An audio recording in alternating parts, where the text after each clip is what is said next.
right away here.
Morning, everyone.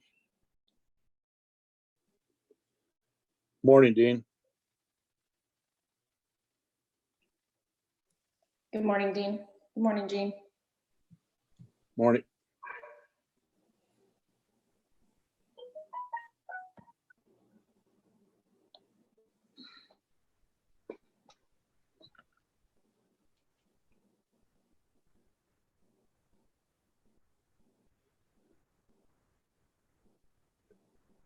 Did you get much rain up that way, Dean? About 2¼ inches. Oh, really?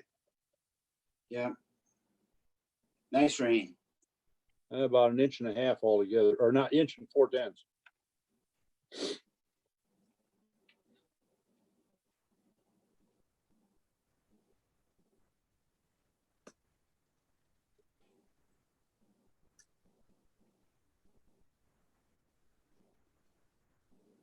Yeah, that's probably the first real rain we've gotten since spring. Yeah, that was good rain. We needed that.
It's probably a little less than average.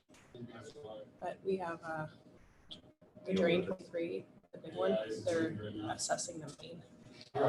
So I was hoping we'd have 50 or 20 of them. We're live.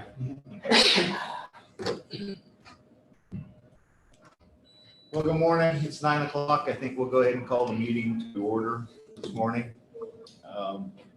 Any additions to the agenda? Hearing none. Question, do we have a resignation to look at? Yes, it's number 4. Okay, I didn't know if we'd received that or not. Yeah, Okay, we're good. Yes, we do. I have it. I didn't set it up because it's one sentence and I can read it when we get to that way. Okay, very good. I'll move to approve the agenda then. Second. We have a motion and a second for the approval of the agenda. I'll call for the vote. All in favor, say aye. Aye. Aye. All right, the minutes, and those would be the minutes of last Wednesday. Get back to the date. Wednesday, May 13th. There you go.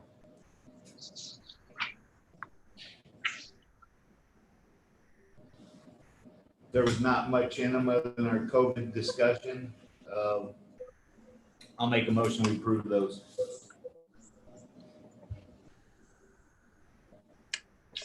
I'll second that motion. Okay, we have a motion and a second for the approval of minutes from last Wednesday, the 13th. All those in favor say aye.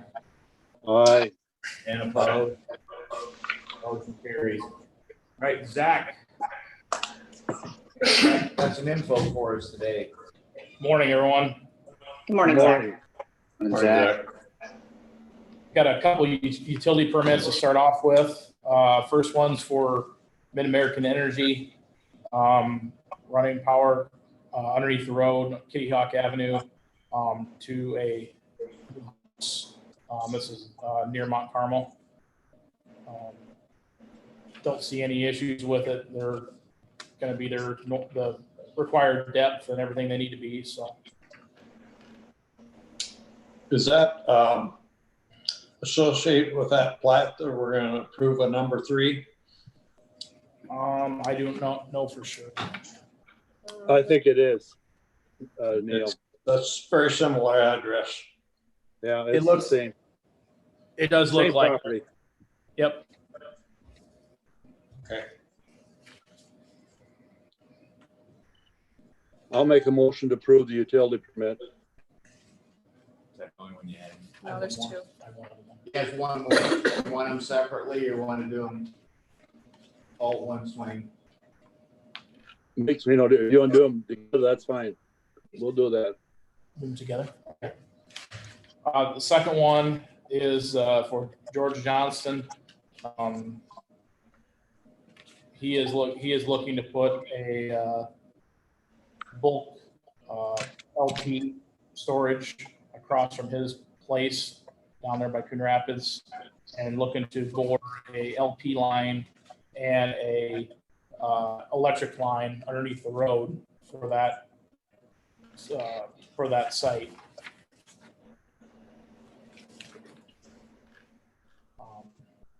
Again, don't see any issues with it. There's no tile or nothing in that area. They'll be below the required depths. They're going to bore across the road, so it won't be open cut. What that is, what street that is. It is 310th Street.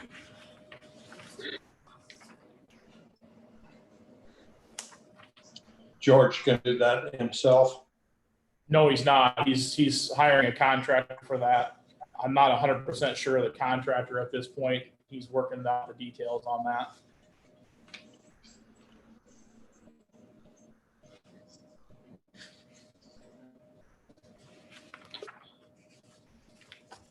If there are no other questions, I'll still make a motion to approve the utility permits.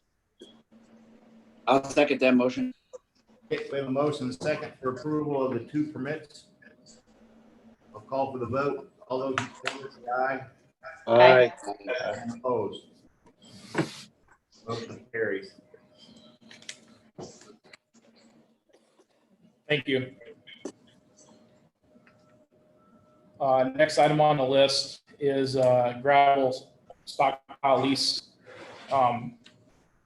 In the past, we've had a lease with Golay Farms for the Golay pit to stockpile mostly dirt and sometimes gravel down at that site. That lease expired, or is going to expire here coming up in June. So I've talked with him again to that he'd be willing to continue extending that lease, and he was. Set it up for a 5-year lease with the same annual rent as what it was before. He was good with that, and I think it works out very well for us to have a location for, especially for the stockpile for dirt and other items down there in that part of the county. So this would go from June 1st, 2020 through June 1st of 2025. Any questions on that? And that's for an annual fee of $600. That's correct. It was 400 in the past. No, it was 400 per acre, and it's an acre and a half, so it was $600 in the past Oh, as okay. well. Same Okay, same now dollars as what it was. Okay, now I follow. Well, I just seen there's two different figures here, and I didn't read the whole, I guess. My fault. I'll make a motion to approve that lease. I'll second that motion. Okay, we have a motion, a second for the approval of the lease for Golay pits for a 5-year lease term. Call for the vote. All those in favor say aye. Aye. Aye. And opposed? Motion carries. Last thing on the list I had was a department update. We did get our ad out for the administrative assistant position for Becky's position. That went out into the Manning, Rapids, and Carroll papers last week, and should be in there again this week as well. So starting to hopefully getting some applications in for that, and starting that process back up again. September's coming around the corner faster than what I'd like it to. So.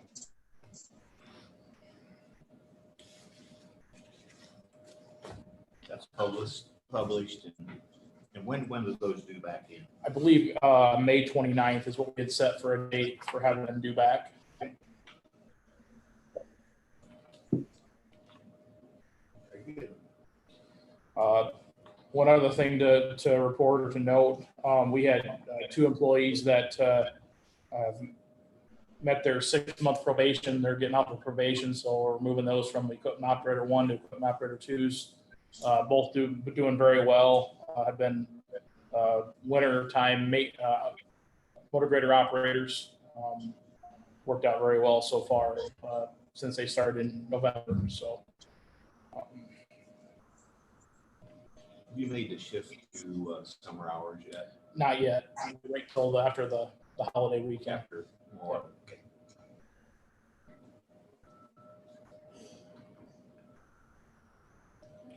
Very good. But that's all I have. Anything else for Zach? No, I don't. Just number 2, the drainage assessments. Sticking around. He just assumes those are gonna fly right on through, no issues.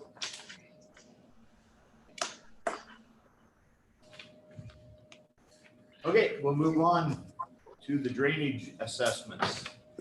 Okay, so it's a duty of the board to set the assessments. We're fortunate enough that Zach went through this, and being they make a lot of the repairs and do a lot of the maintenance on the drains, he was able to come up with some percentages that he feels would be a good number to use to do the assessments. You can see the ones are highlighted that we would be doing an assessment on. Other than that, I don't really have a lot of information on it.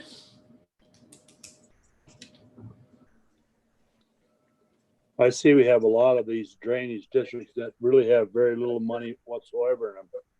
We don't normally assess on them until they go into a negative. Is that correct? The rule was that they shouldn't have a bunch of money sitting in a drain. You shouldn't tax just to have a balance. So this is pretty common when I look at it of how we've been operating. We keep a minimal amount in there and assess it when we need to. Yeah, I'm just kind of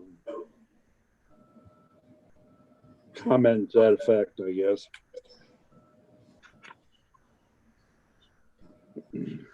It's kind of a long report. I guess we moved to page 54 to get to the bottom of it. Is that correct? There was only 3 pages. Should have just been 3 pages.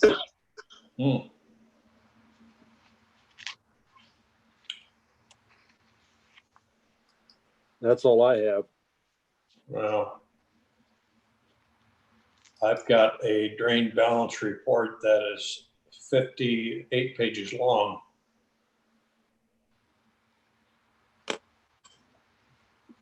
Did anybody else get one that was 50 some pages long? Mine is 3. Yeah, mine's 3. Mine says drain balance assessment. Is that what yours says, Neil? Or does it say report? I'm trying to look it up. Drainage balance, it's attachment. I don't know, mine was 50, but the last 3 pages add the February balance, which was the important thing, the February of 2020.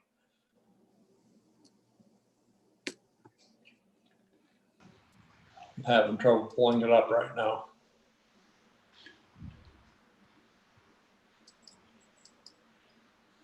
Not sure what he's talking about. So it's got these pages. Is this the end of this document? What's in front of it? Like that sheet you have there, Right, that can technically. It's probably even longer. that's probably. Well, you know what, Neil, you might have pulled up the whole thing that, Yeah, I've got it now. It's actually 59 pages long. because there is tabs before that. I just didn't use the last tab. Is what I did. The April 2020 is what probably. April 2020.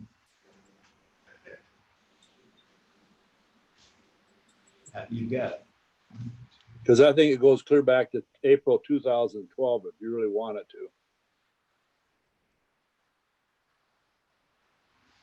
You probably printed out all that past history. Zach, is there 8 of them in arrears? Let's see. You see down the bottom of that report, there's tabs down there. I count 9. 9. Yeah. Maintenance read it.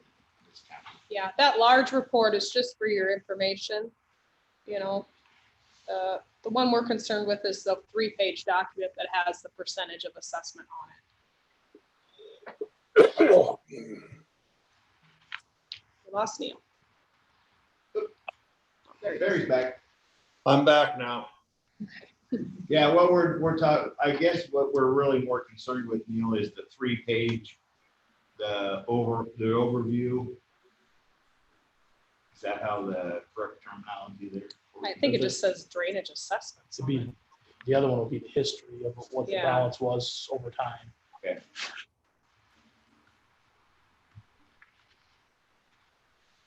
But no, 8 of the 9 were ones that are in arrears right now, and there's one that had a lot of activity that was down to very close to 0 that we were gonna assess. Otherwise, all the other ones I've left alone at this point. Well, I agree with your analysis of this. I'd make a motion that we go ahead and approve the assessments. One question. This lease. I'll second that motion. Go ahead. Which one? 197,000. It's number 81-72.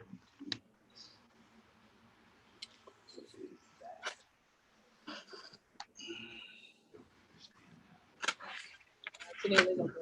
I don't do anything. To be honest, I don't know for sure. Yeah, I was just told it wasn't a drain that we could do assessments on because it was an illegal drain. I don't really- Money. Well, no, that's what the That was original cost. That's original was. cost was. Oh, gotcha. So looks like it was pretty good size. If I had to guess, that was some sort of a newer, I mean, probably still 20 or 30 years, but it wasn't 100 years ago because it wouldn't cost that much. So I wonder if it's something that's maybe just private. It could be, but if it is, it's still a private thing. It's not a drainage district thing, apparently. I could do some looking into it, Rich. No, I just, Hey, Neil. If you pull up that whole Excel spreadsheet, it does pull up 65 pages, but you have to pull up the whole Excel spreadsheet. Otherwise, you just look at tab, the first one, 2020. Okay, I got it. I'm just glad they left drain 66 alone. we can fix that. We can add something to it, Neil.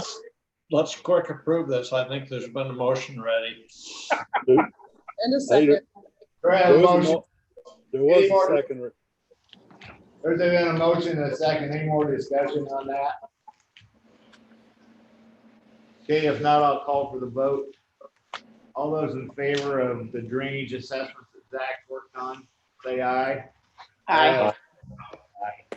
And opposed? Motion carried. I'm glad somebody else got you, Neil. I was thinking about it, but Well, I I remember see, the day when I paid more in drainage tax than property tax. I don't want that to happen again. well, I see I get a paying a little bit more on drain 70, so I'll take your spot this time, Neil. your turn. Thanks, Dane. All right. I got Nothing else? Okay, moving on to the plats. Thanks, Zach. Thanks, Zach. Thank you. Have a good day. Thanks, Zach. Thanks, Zach. welcome.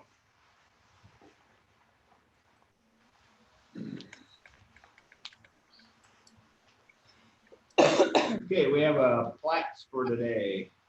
Oop.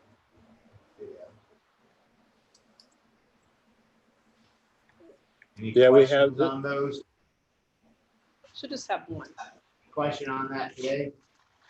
No, this is the same plat we just approved that utility permit for. Right.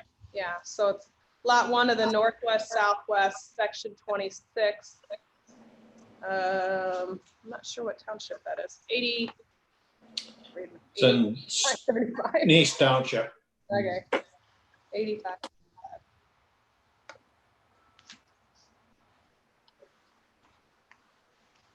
If there's no questions, I'll make a motion to approve the plat. I'll second that. Okay, we have a motion and a second for approval of the plat. All those in favor say aye. Aye. And opposed? Motion carried.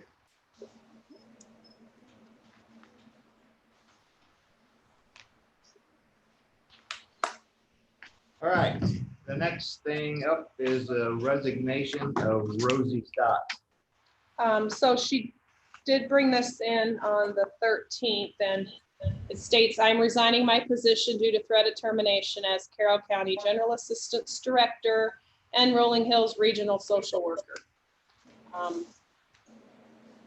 The Rolling Hills Regional Social Worker is applying or applies to the communities, Rolling Hills Community Services.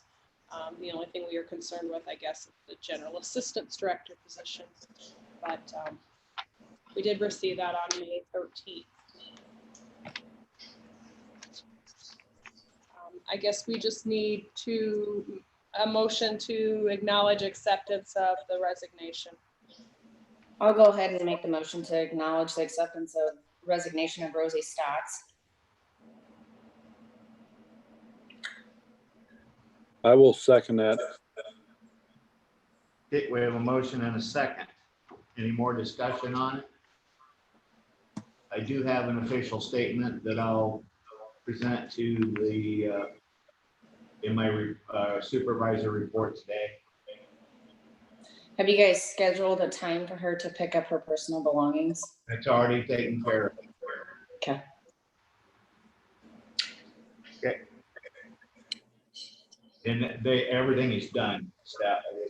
Not just assigned, it's already been taken care of. Everything's out. Thank you. Okay, if not, I'll call for the vote. All those in favor of the resignation of Rosie Stotts as of May 13th, say aye. All right. And opposed. Motion carries. So we should have something in the minutes that addresses that. Would it just be failure to follow the county policy? The official statement that we developed was the resignation is accepted under the threat of termination for non-compliance with general assistance program. That was your report. Yes, thank you. And to follow up on that, we need to advertise for a replacement person. Okay, go ahead. We need to advertise for a general assistance person in Carroll County. I'm not worried about the region. I think that position has been terminated. I would ask Courtney to send a copy of that resignation to Dawn, so she has a copy of it. Okay. I did visit with Dawn last week, and I think you're correct, Neil. The impression I got from her that position probably will be absorbed through other employees.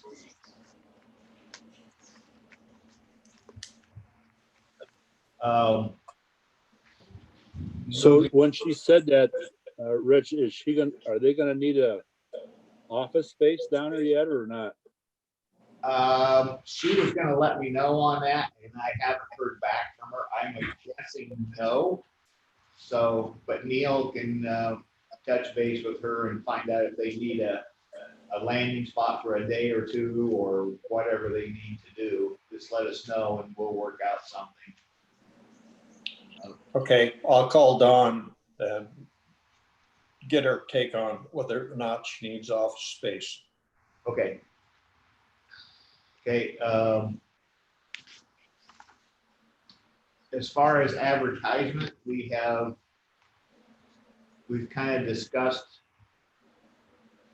kind of a couple different avenues.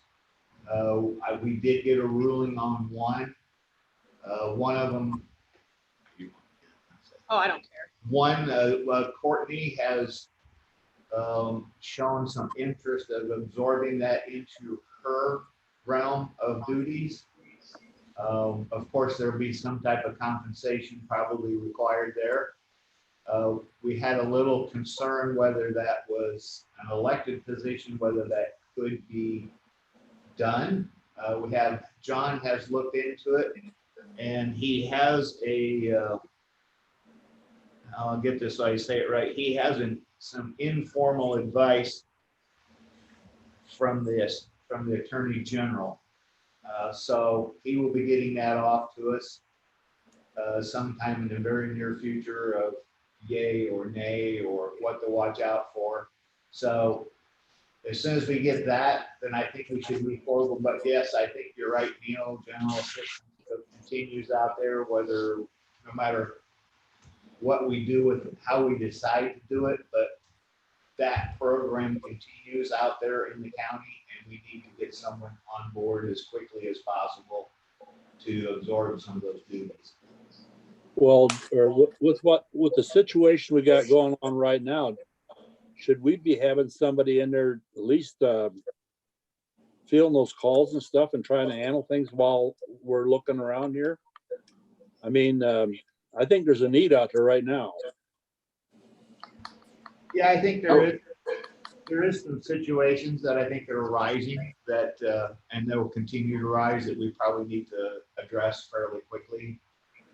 Well, that's what I mean. I don't want to have somebody fall through the cracks here that, Right. being we didn't have the position filled. Even if it's somebody that just filling it for temporary basis or intermittent basis, I think something needs to be done there. Okay, I'll get an answer from the ruling that John was talking about. And whatever he's talking about, didn't say exactly. But I will get in contact with him and find out whether that's a possibility or it's not a possibility. And we'll advance from there. I'll let you know as soon as we can. And if we don't, if Courtney cannot, or even if you want to, and it's up to the board, if you want to advertise, we can. It's just if it's something you think that Courtney can do, and I'm sure she'd do a good job at it, we'll just pursue that avenue versus going out, because this is probably a half-time position, which will make it a little tough to find somebody. Unless Megan's group would have some interest in filling out some time, and I don't know her schedule. I don't know her personnel, whether they're all busy or not busy. I just thought since it was a part-time position, it was a good opportunity to look at having that department maybe absorbed by another. Be a huge cost savings if we could make it work. But I understand it might not work. We might need to have a part-time general assistance director, but being we don't have anybody right now, now's a good time to look at if we can absorb it in another office, or if we do need to continue the way we were. The reason I brought it up. I do kind of like that idea. I think you can, Courtney, are you getting the calls now, or where are those calls being routed to? Well, we used to get a lot of them when they couldn't get a hold of Rosie. We haven't gotten many. But I agree that somebody needs to be checking that phone over there and her emails as well. To at least to respond and say at the current time we are, we don't have a general assistance director. Is there something we can help you with, or point them in the right direction, I guess. Well, that's kind of my thought, is that at least have somebody be taking care of this while we pick somebody out here. If that's you, I have no problem with that. For just designate you as that, you can go and do that. And then if you have to make a decision on somebody, you go ahead and make a decision. Because when these people are in need, they're not going to be able to come back 2 or 3 days later. It's usually a pretty immediate need that needs to be met. And Courtney, there have been discussions in the past about some of the general assistance that's gone out, and we've had questions about those. And I think you would be a good one to analyze each situation and determine whether we're doing the right thing, I guess. So I guess I would agree with allowing Courtney to go ahead at this time. And then you can also then see if it requires somebody who is going to put more time into it than what Courtney has available, I guess. Right. I think on a temporary situation, I'm going to have Dalton and Carl forward her phone calls to Courtney's line and her emails to Courtney's office for the temporary situation. And she can handle them for now. And then as we move, whichever direction we decide to go, at least somebody will be covering them for a little bit. That makes sense? Yeah, I think that's somebody's covering that situation now. My other thing I was thinking, Rich, you're talking about being an elected position. if that is an issue, maybe we need to look at someone else in that same office as being a director, not necessarily naming the elected official, if that would work. And that's, Personally, I'd sooner see Courtney have that position, but if that doesn't work legally, that's another option. that was part of the conversation I had with John, is if Courtney Okay. herself can't do it, if one of her deputies can do it. Or maybe two deputies can split it, however Courtney sees fit that the time is spent in her office. I mean, she knows who has time and who doesn't, and how that all fits together. Okay, so you're covering that base. Good. Yeah, we're still talking on it, but I'll get the phone calls and the email started getting them forwarded to Courtney's possession for a little while until we get this solved. Do we need to make a motion as far as an interim director, or? Do you want a motion for that? You can make a motion that the auditor's office will be handling phone calls and emails for the interim until a final Okay. decision is made, maybe.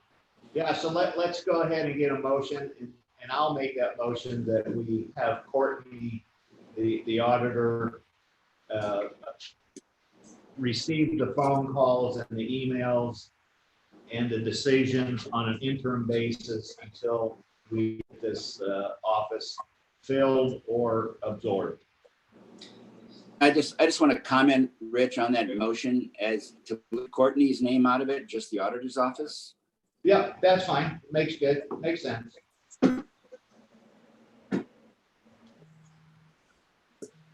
I'll second that motion. Okay, any more discussion? Okay, if not, I'll call for the vote. All those in favor, say aye. I, And opposed? Motion carries. I would suggest, I think we did the right thing with this motion, that we get an opinion from John whether or not we need to advertise. I think it's to our advantage to have this position absorbed by somebody who's already on a county insurance, et cetera. But I want to make sure we do it right. So I would suggest that we get a opinion from John whether we need to advertise or not. What's Okay. the board's thoughts? You know what, Neil, that's a good point. I think we do. Yeah, have that's a good to idea. probably- Okay, I will do that, and I'll talk to John this week. And if it comes that we have to advertise for a position, I will call, let's see, Gene and Neil are the budgetary assignment for that position. Yes. Okay, I will, Yeah. if we have to advertise, I will let you two know, and you can develop the advertisement. Good job of delegating. I accept it.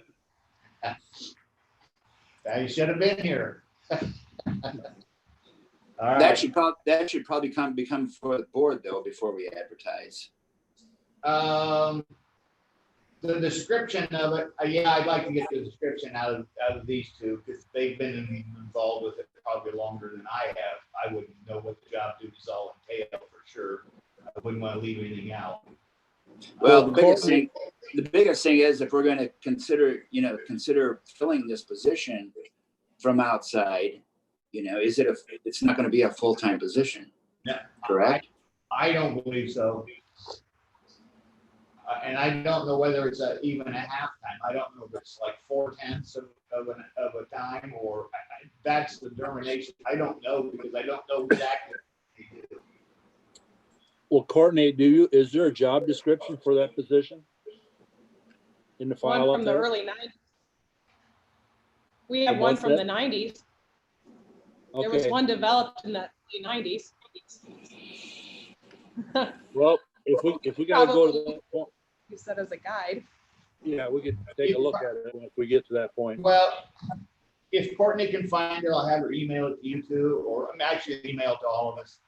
It's a guideline because the regional work is gone. And I don't assume, I'm assuming that the way I got it from Dawn, that they were going to just absorb it through their other regular staff. There was not going to be anybody replaced. Well, and I could check with ISAC if they have anything like that too. Okay, And I think a good thing too, in the next, however long the interim is, but Courtney, you'll be able to evaluate how much time it actually takes. So if it isn't the auditor's office that assumes that position, we'll at least know how many hours to expect a person that would come in from the general public would be putting in for hours. Okay.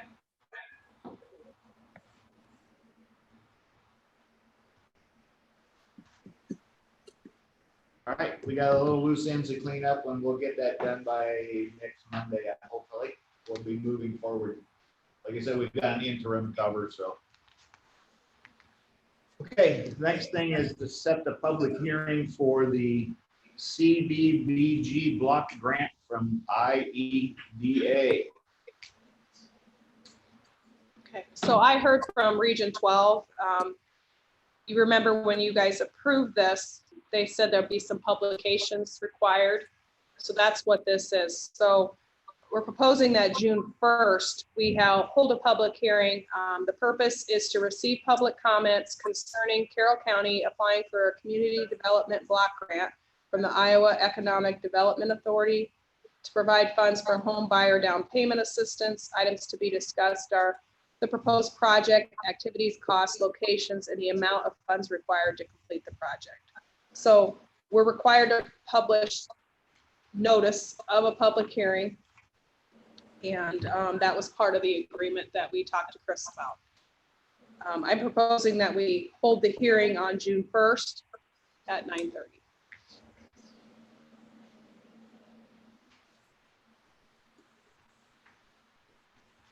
I'll make a motion to approve that public hearing date and time.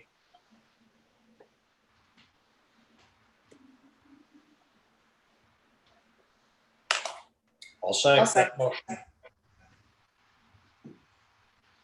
Okay, we have a motion and a second for the June 1st at 9:30 is the public hearing for the CDBG block grant. I'll call for the vote. All those in favor say aye. Aye. And opposed. Motion carries. Okay, the employee addendum. So I emailed everybody a copy of that and thought this would be the best way to, we have several addendums regarding vacation time on our handbook already for different departments. Thought we could just include this one as well for the COVID-19 pandemic. I sent you all a copy. It just states that employees can carry up to 10 days of vacation with permission of the department head, and then vacation days must be used in 2021. The addendum only applies to calendar year 2020. I think that's what you guys discussed and wanted to do for that. So. I might have misheard. I thought we were discussing 5 days of carryover. We already allow up to 5. Okay, so we're allowing an additional 5. That was my understanding. Unless I Okay. didn't. Okay, So it's 5 plus 5. thank you for the math there, Neil. The one sentence, it says vacation days must be used in 2021. Perhaps we should insert the word calendar year so it doesn't get confused with our, fiscal year. Okay. Budget year. Yeah, that makes sense because I have calendar year and other parts in this, so I'll include it there too. That's the meaning of it, so. Okay.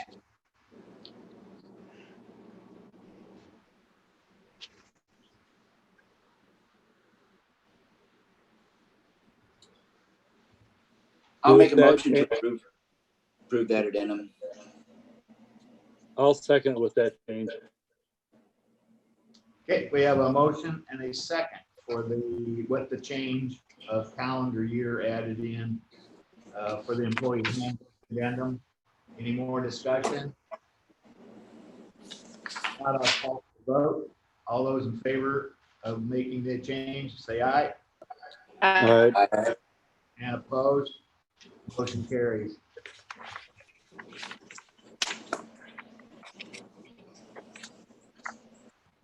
All right, the Carroll County Infectious Disease Plan changes.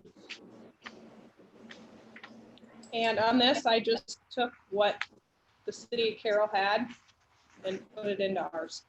So didn't really make any changes other than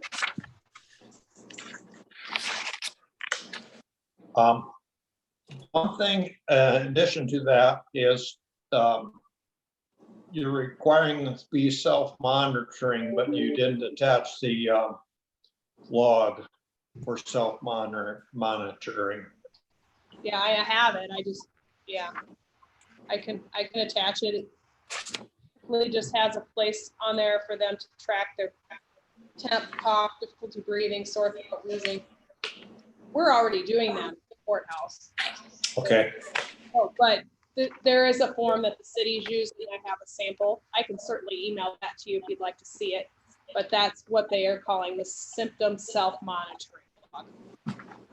I have a copy of it from your previous information. Okay.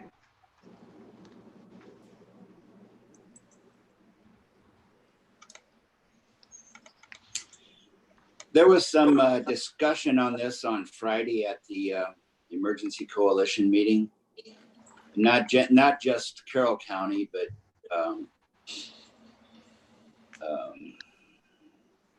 other agencies trying to set a travel, a travel guide. And this was brought up about going the county with more than 250 confirmed COVID cases, and with Denison with 300, I mean, you can't really drive to Denison or West Side, to be quite honest with you. So Dr. Heim said that eventually this is probably going to be all over. And so as this is a fluid, I mean, I'm okay with it this way, but I think that we have to, at some point in time, probably look at changing this and that it might be outdated fairly quickly.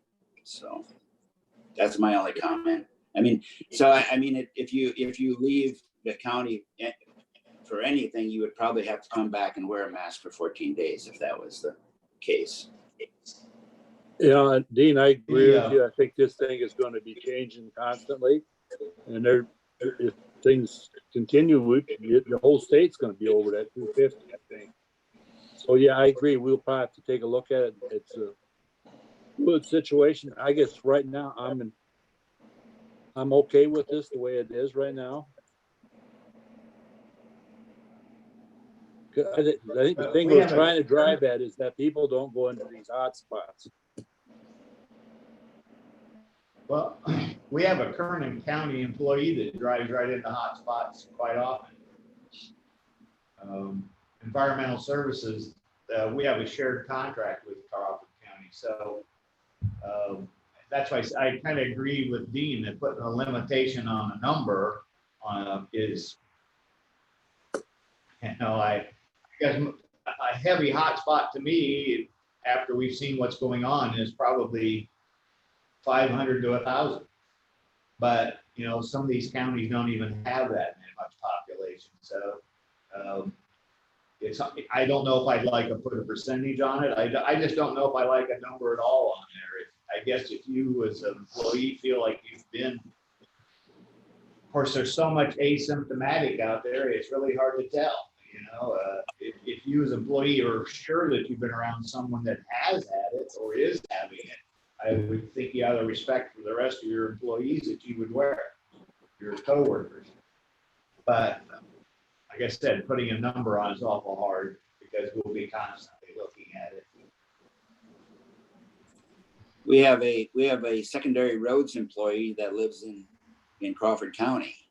Yeah. And Zach was asking me about his situation, and I said, well, if he's driving directly to work and back, I don't see where that's really an issue. And So I mean, there's as this thing proceeds, there's going to be situations that are going to be coming up. Yep. Yep. Yeah.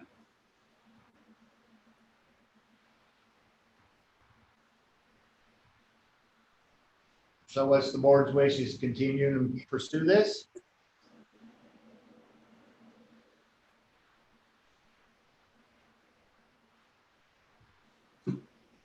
I'm in I favor think of it. so. I think so, and I would make a motion to approve the changes to the to the infectious disease action plan for Carroll County. Okay. Do we have a second? Second. Okay, we have a motion. Any more discussion? We have a motion and a second for the Carroll County Infectious Disease Plan changes. Call for the vote. All those in favor say aye. Aye. Aye. Aye. Opposed? Motion carries.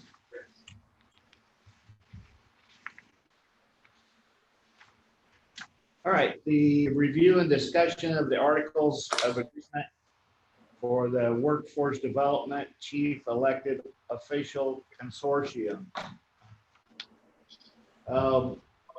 We have another meeting again tonight. I'll start off by that. We're getting it pretty much one step at a time.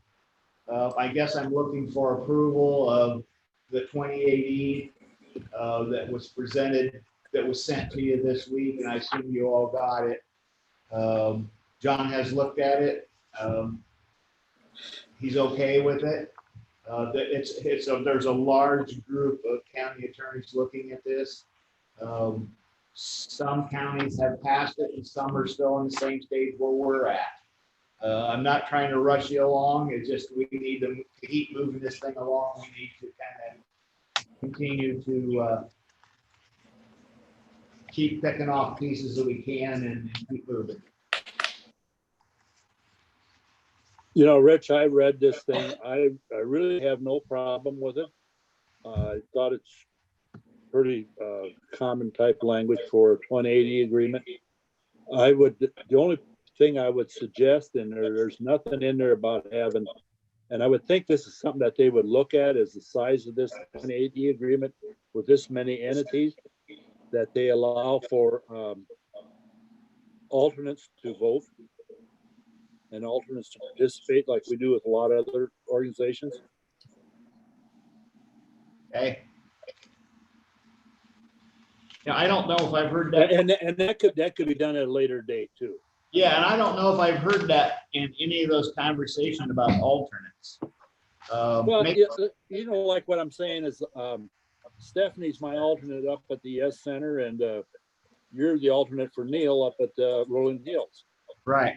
You do that, and one of the reasons I think you want to do that is because of the number of people you have, and in order to meet the quorum, you're going to have alternates. Exactly. At times. As I understood that, however, Gene, we could have any member of our board vote for Carroll County. It's that I think they meant, how I understood it, is that we couldn't have someone acting on behalf of Carroll County. Could be any member of our board. That's how I understood it. Oh, I thought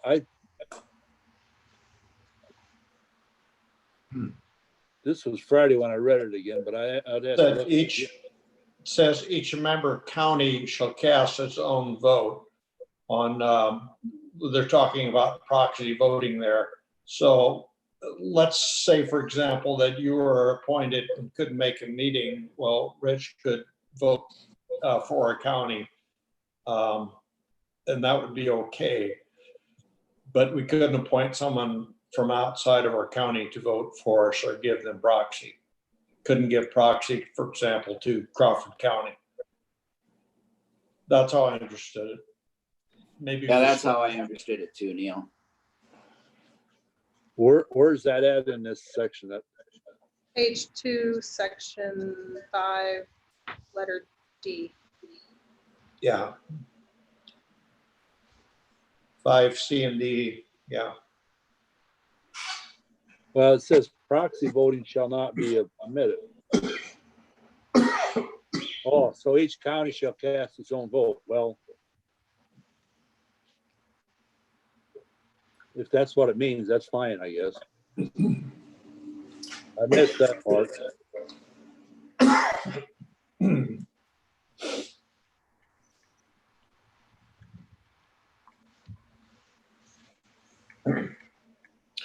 Do we have to have a public viewing of this document before we vote on it?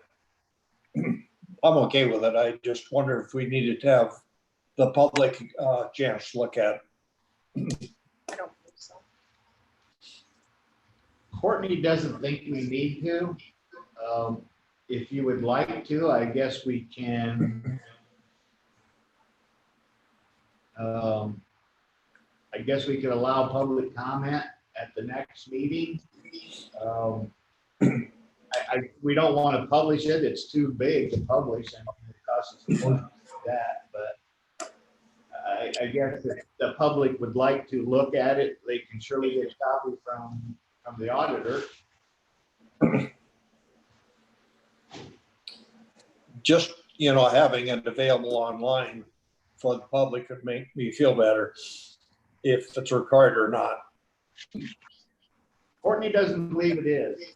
And I don't know any other 2080 agreement we ever entered into. Do we have to have a public viewing or hearing on that? No.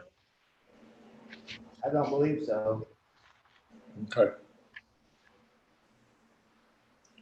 I think Gene is right in that it is fairly easily to read and clearly written. I don't have a problem with it. I don't either. I just seen that part, but that answers that. I missed that portion. I have no problem moving ahead on it, so we keep moving. I don't see any problems with it at all. But I mean, if there's nothing wrong with allowing another week to go by and with the public to look at it, I guess, if that's is any kind of concern. We can sure vote on it next week.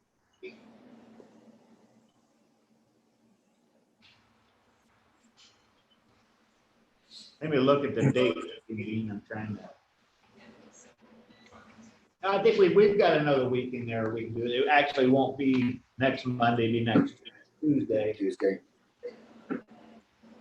So I'm okay with that. If you would like to err on the side of caution, let's give the people a chance to give an opinion on it. Dalton, can we get that 2080 up fairly easily on the website? Yeah, it's got to me. Okay. I can do it. Just a quick question, Rich. Have you guys declared who the Clio is yet? Or any of the positions? Yes. Scott Bell and Eric Skoog are going to be the vice Cleos. And Wayne Miller. Hang on a second. We selected someone from each region to represent each region area to represent the initial get us off the ground. We all feel like we have a piece of time, easier contact.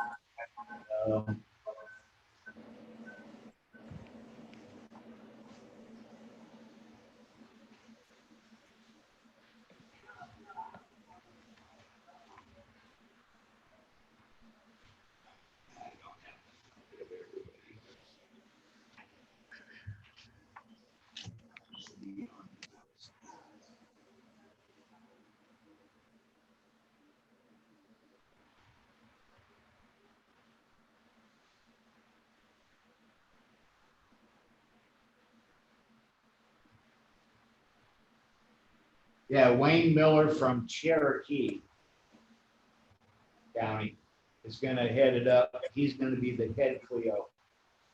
And then, like I said, we'll have the two vices. it appears that there's some interest of Western Iowa Tech about being one of the providers. And they do have a presence in all 3 regions, which would help to facilitate all the information that comes forward, or the need to people to visit about employment and different rules. So that was a good person, we think, so far. They have not accepted. Of course, we're not an official region yet, but there has been some interest.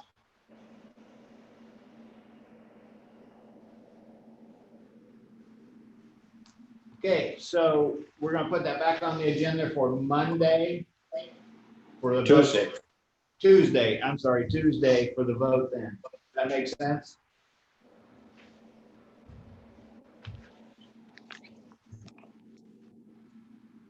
All right. All right, the next thing up, manure management annual updates. The first one is the 740/94 Woodford Creek Farm, Section 4 of Union Township, is a no change. L&N Pork LLC, Section 25, Ewalt, and that's an updated soil samples. And on the GSC Agribusiness, Section 35 of Sheridan, and that's an updated soil samples. Committee reports. Anybody like to start? I'll start. Last week I had the radio and newspaper, and this week on Wednesday I have the Coalition of Human Services, and I'm going to call Don Menster about the need or lack thereof of the office space. That's it. All right.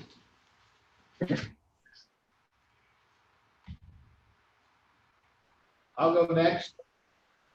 Gene, you're muted. Go ahead, Gene, you're muted. Okay. Tuesday, CADC had a phone conference with Mike Metzler. He's the Iowa Area Development with the Iowa Area Development Group that deals with ag and ag business ventures. It was a very interesting meeting. I don't know if any of you listened into it. One of the things he did make a comment that he thinks oil is down below $30 a barrel, and it will be take over 5 years to get it above $30 a barrel. And just basically talked about the ag economy and all that kind of stuff. And then Wednesday we had our regular board meeting, and Friday I was at the Yes Center. We had our board meeting up there, and we went through our financials, approved them. They did get some money from the government on a PPP that'll help us out with our payrolls. We did get that. They was kind of surprised that we got it. We did renew 2 contracts with BV Medical Center and Rolling Hills. These are contracts for transportations. We did renew them. We had 7 clients in there that day, and we averaged probably between 6 and 8 through all the rest of the month. And we talked about our workman's comp insurance, and that was basically about it there. This week on Tuesday, CADC has their regular business meeting, and then I think Thursday we have our jail progress meeting, and Friday is our emergency coalition meeting. And are we having a board meeting Wednesday and Friday, or right now, Rich? You know what? We don't have too much. And I don't see anything else on the horizon. I think we're kind of getting a lot of it taken care of. I really don't see one for one Wednesday or Friday. Okay. That's fine, just so you let us know. I mean, you decide we have to, that's fine too.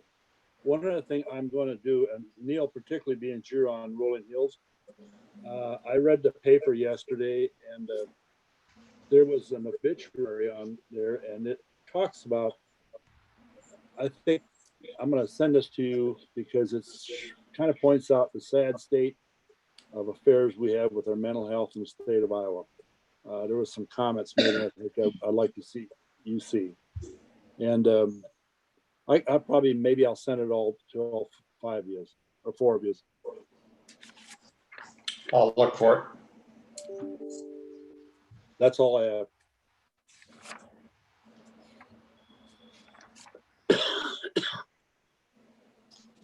I can go next. Monday night, we had the Conservation Board meeting out at the Ed Center. Everybody was spaced out through the Wapiti room, classroom out there. Gave updates on the cabin, the new cabin. The furniture is in and it's ready to rent when the green light is given. The east side shelter house is coming down this week. The Brita Depot came up again for discussion. It was through some investigations, it was found out that the depot itself, the building itself, is owned by the city of Brita, but the county owns the ground it's under, or the Conservation Board. So there's volunteers cleaning it up, and the Conservation Department is going to be helping with the new kiosk at the Brita Depot site. Coon Rapids water line. They had a really tough time getting that water line in up to the campgrounds. A lot of rocks, a lot of roots. They went underneath the trail. They could not bore, and so they're going to have to wait until the ground settles there before they pave that stretch, about 100 feet, I guess. Saw trail damage, that was on, I'm trying to think, it was Hawthorne and Iris Avenue there where the railroad crossing is. There was some damage by the farmer that owns the ground there, so he can get access to his field. There was an agreement made back in the 90s about that access. At this point in time, I don't think they're going to, Jason said they're not going to go through any work to be done there. They're just going to hold off and see how it holds up. Then there was a lot of discussion on the COVID-19, how it relates to park operations. Right now, the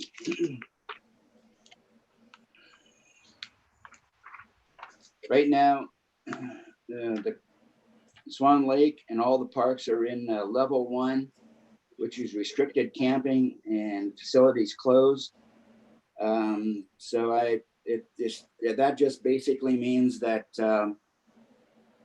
only self-contained campers that are self-contained with restroom and shower facilities on those campers are allowed. There's no visitors. There's no more than 6 people at the campsite unless immediate family. No gathering of people in other sites. There's a big list. I can make sure you get that list if you so desire. And level 2 basically opens it up. Not 100%, but it does open the restrooms and shower houses. Social distancing is relaxed a little bit. Facility rentals are allowed. Cabin rentals will then be open with enhanced cleaning as outlined. So if we get to level 2, it will return basically to almost normal operations. So it's going to require a lot more of the staff if that's done, because of the cleaning of the showers and restrooms. And so, I mean, that's the only real big issue, is that they'll be a lot busier if we go to level 2 or even level 3.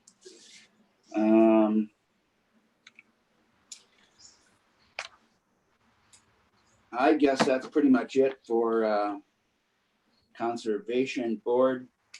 I had the meeting on Wednesday, and I called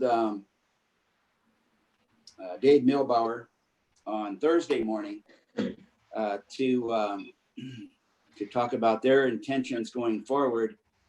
And at that time, Dave said that they plan to have a soft opening of the courthouse on Monday. And that soft opening would be that they would have someone at the door and allowing people in by appointment only. And so they would take their temperature and go forward. Now, I think we got the notice from the email notice from, or maybe it was text, I can't remember what it was, from Sarah about they had stepped back from that, and that with the increase in the cases of COVID-19 in Crawford County, that they were now not going to do that today. So I guess that remains to be seen what's going to happen there in Crawford County. Had a Board of Health meeting on Thursday. There was mostly just department updates, nothing unusual until we got to COVID-19. One thing I will say about the the operations of the public health nurse, a lot of things they can't do, especially with the elderly, like blood pressure clinics, foot assessments, those types of things, because they're not allowed into, or they're not actually making an effort to go into the nursing homes, which really makes some sense, I guess. Otherwise, the discussion was basically on COVID-19, and I don't think there's really anything new I can report there. The regional director from the Iowa Department of Public Health was online as well in that Zoom meeting. And my question to her was, what is really the role of the County Board of Health in this type of situation we're in right now? And really, it's mostly to offer support to the public health nurse and to all those, the EMA and that type of thing. There's really nothing that the Board of Health has any responsibility in doing except for banning an individual quarantine. If there was someone with something more serious than say COVID-19, I don't know what it would be, but then we could demand a quarantine from an individual. So other than that, that was pretty much it from the Board of Health. I participated in the emergency coalition meeting from the public health nurse on Friday morning. And that's my week. And I don't have anything going on yet this week. We'll see what happens. I can go. Last week, I worked with Zach. We went and looked at Zach and John from Hungry Canyons. We went and looked at a project on 290th, just north of Dedham. Really not much to report there. We're just gonna kind of come up with a couple different ideas, and if we think it's of value, we'll bring it in front of everybody else. We just wanted to look and see. There were some erosion problems with a creek, but I don't know exactly which direction Zach is thinking to go. And then I had a daycare meeting last week and an emergency coalition meeting as well. The last thing that came up, and I want to talk to you guys about this. So I've received some phone calls with concerned constituents constituents about the guy going around and assessing properties. It's not that they're against their properties being assessed, but with the current situation with COVID-19, there are some huge health concerns. In particular, in two people that reached out, they have been self-quarantining themselves because they cannot come in contact with COVID-19 because it would be detrimental to them and their family. But this guy shows up and welcomes himself onto the property, walks into the shop without permission, and is not wearing any PPE. And the owner asked where he was from, and he happens to be from a hotspot. So I don't know what your thoughts are, but I feel at this time, if they want to continue to assess properties, that's fine. But I think it should be by appointment only, so that some of these people with health related issues can stay away at the moment. I'm open for your guys' suggestion. I just feel like right now is not the appropriate time to be going into certain areas where people are of high risk.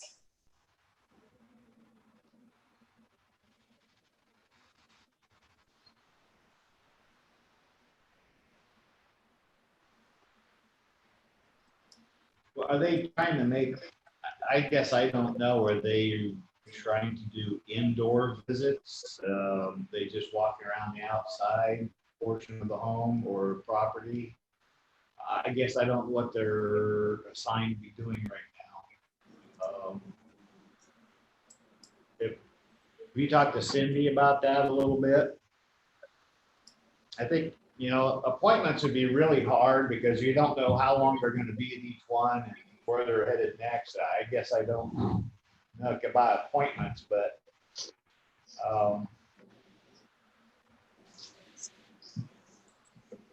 yeah, you might want. I can see people having an issue with that, particularly people that have underlying issues and are trying to protect themselves. I wouldn't be just crazy if somebody walked up my door and started coming in either.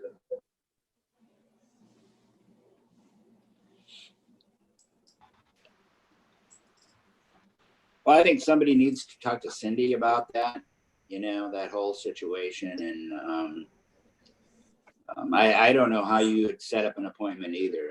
You don't have everyone's telephone number, you know, going forward. I think it'd be pretty difficult. Is this something, and I don't know if suspension of this practice is good either. I mean, you could suspend this for a long time if that was the case. So I think we just need to somebody needs to talk to Cindy about it. I'll go ahead. I'll talk with Cindy. No, I think at least when they go on the property, they address the issue from a distance and tell them what they're there for, not just walk in a building. I mean,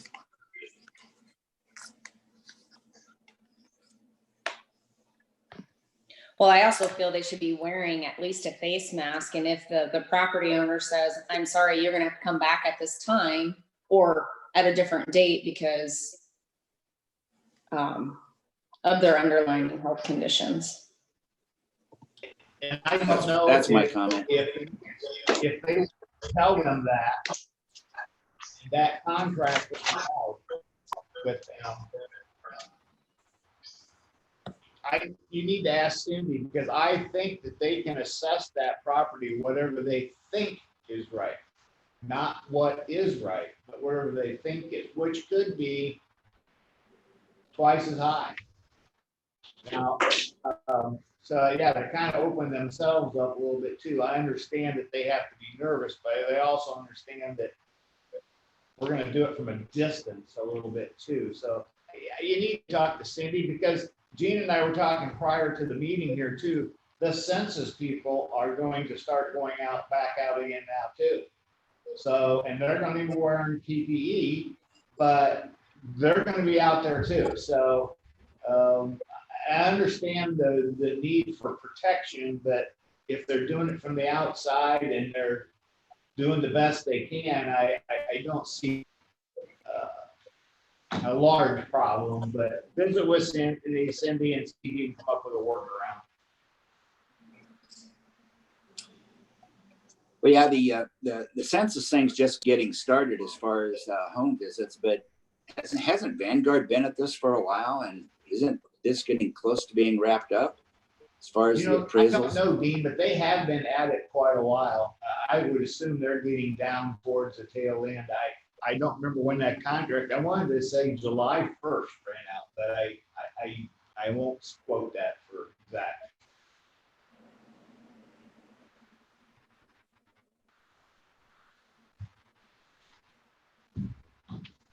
Okay, anything else, Steph? Nope, this week I have Carroll Area Daycare today and then Emergency Coalition on Thursday.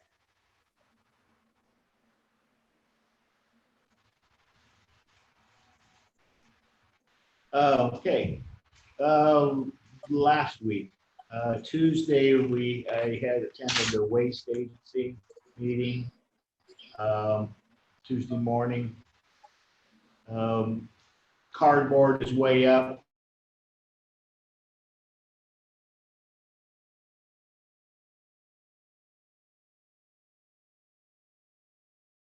Back, placed it back up. He put the fence back up the best he could, stretched it. We will be getting new fencing. The poles look like they survived. They were just so soft set, they all just fell over. But that will be taken care of yet this summer. There was a lot of discussion on the COVID, how we're handling the employees on the assembly, the line where the sorting line is, and instructions about even up at the landfill. So I think they've got a good plan. They've got a set of rules, and I think they're having pretty good luck with everybody following them. So that went pretty good Tuesday. Wednesday we had the COVID meeting and here. Then Thursday evening I had Region 12 and the Region 8 Iowa workforce was also part of that, and that was be their last meeting. As the 28E goes in, the Region 12 was a contractor, and they will no longer be doing any of that as of July 1st. They're going to extend out. It's supposed to be June 1st. They're going to extend out to July. A lot of the transportation talk was pretty much the bulk of the meeting.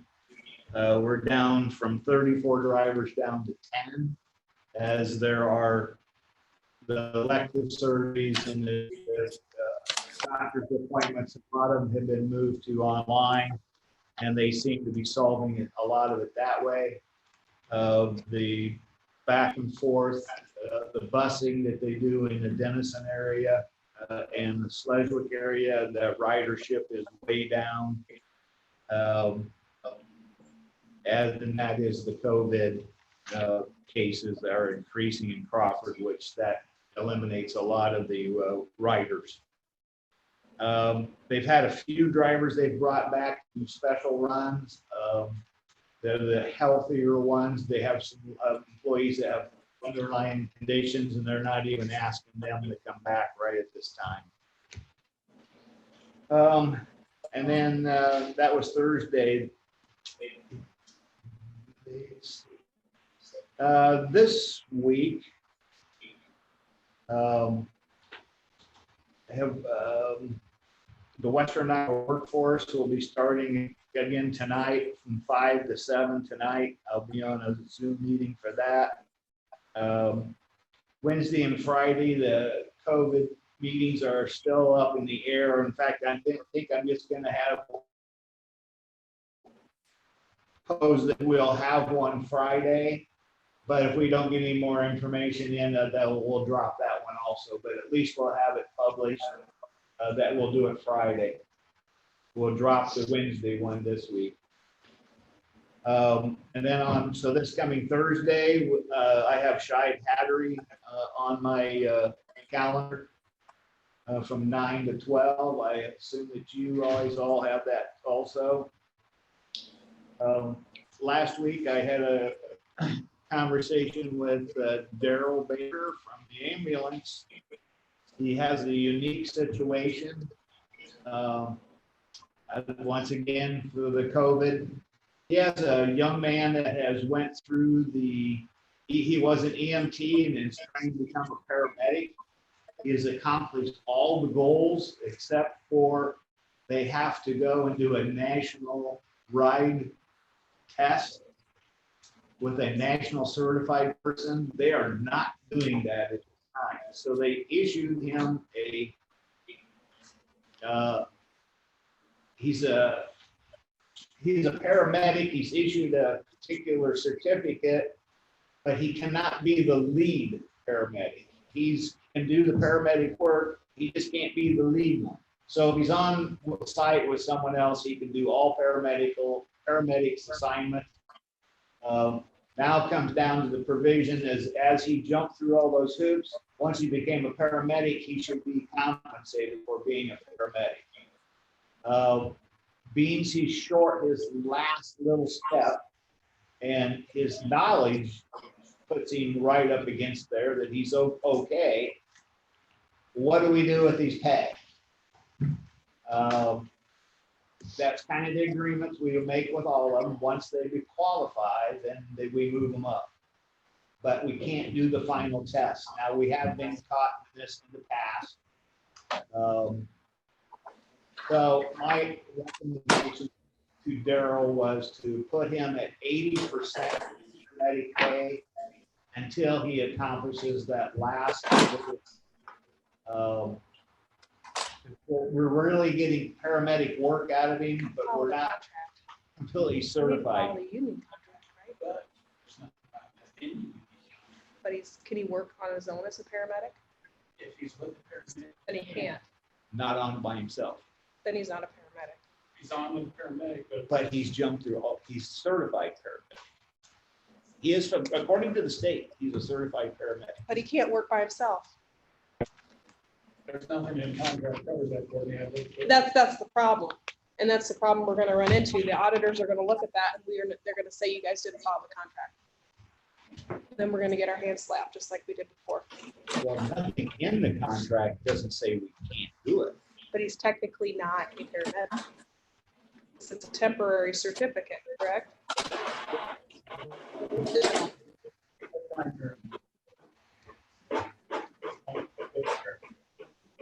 Is it a common practice to issue a temporary certificate? Only done this year because of the COVID. Well, because of the circumstances with the COVID, there has to be some type of understanding, I would think. If you don't issue temporary certificates on the normal basis, and you have to at this point in time, I would think there should be an allowance there from the auditors, to be quite honest with you. As long as the state has certified him correctly, right? Provision. His state certified provision. He has a state certified, but it's a provisional Have a copy of his. because of it. Because of the COVID, they won't do the ride along with or whatever it is that they do down. He has to go to Des Moines to do that. And they're not even allowing those tests to be taken? No. And I don't know when they'll bring them back.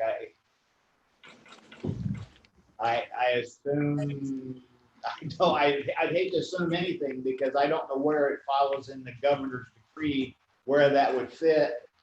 And it may be that as long as there's COVID present, they don't want to do it. It could be a year. I see your concern, Courtney, but I don't know that I would have an issue with that at all. I want something in writing that the union signs off on. Oh, I'm not gonna do anything that doesn't follow that. And I understand it's not addressed, but I'm not gonna, my office is the one that got in trouble the last time. And it was out of our hands and we had no control over it. And we were told, follow the contract. You follow the union contract. Well, if something's not in there, then it needs to be addressed with either Renee and the Paramedics Association, so everybody's in agreement. We can't just say, we're gonna pay this. It needs to be agreed upon by both the board, the union. Everybody needs to be on the same page, so So 3 years from now, when somebody comes back and says, I didn't get treated fairly, we have something in writing. And not just from the Board of Supervisors, but from the Paramedics Association. I don't know that they'd have issue. If you're gonna pay somebody more money, I think they're gonna be fine with it, but boy, it'd sure be nice to have everybody sign off on that. It'd make me feel better. Well, if we're going back to the issue that you got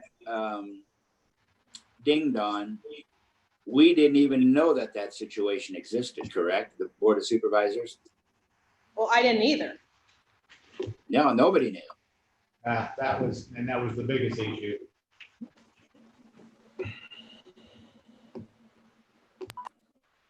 I I would think- think I think Courtney brings up a good point there. And I never thought of that till now. But, and I would think that the union would be in favor of them, we giving him at 80%. We're not paying the full rate yet. But I would suggest that we talk to the union, or Daryl have talked to the union, see if we can't get something done there. And I'm Well, sure we- they're gonna be in favor, but Well, we can call Renee and get her to give us an opinion on it. That's gonna cost us more money. So here we go. Contract to help them.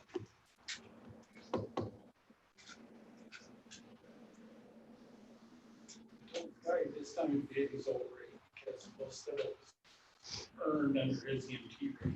So we got till the end of the month. Okay. Whoever. I think we'll have to get an opinion out of Renee first, and then we can address it with the union. If she sees fit, I don't.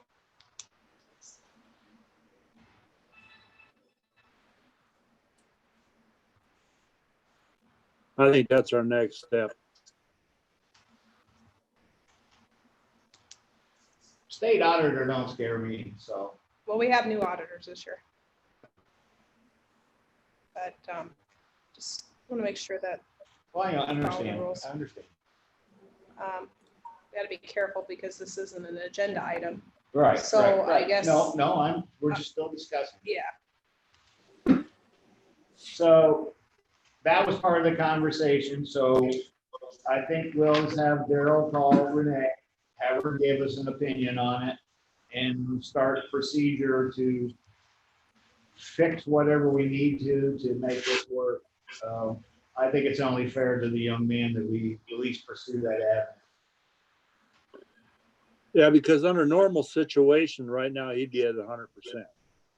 He'd have jumped through the hoop and go away. Once he passed that drive thing, and that, God knows when that's going to happen.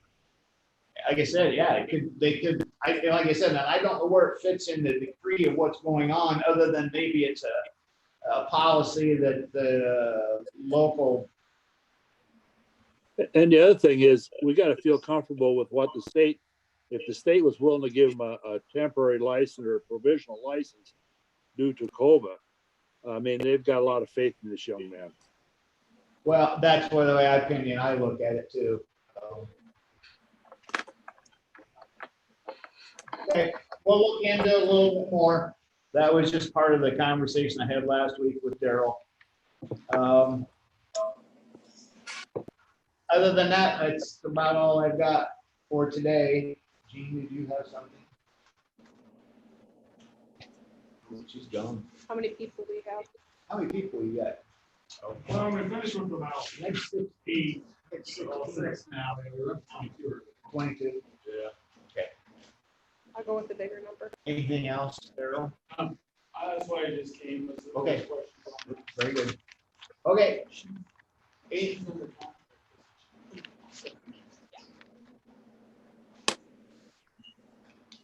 Okay, anything else?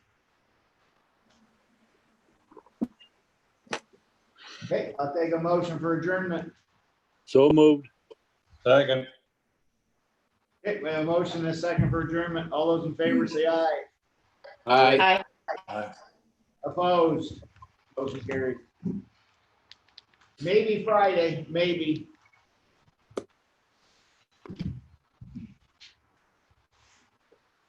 there still is a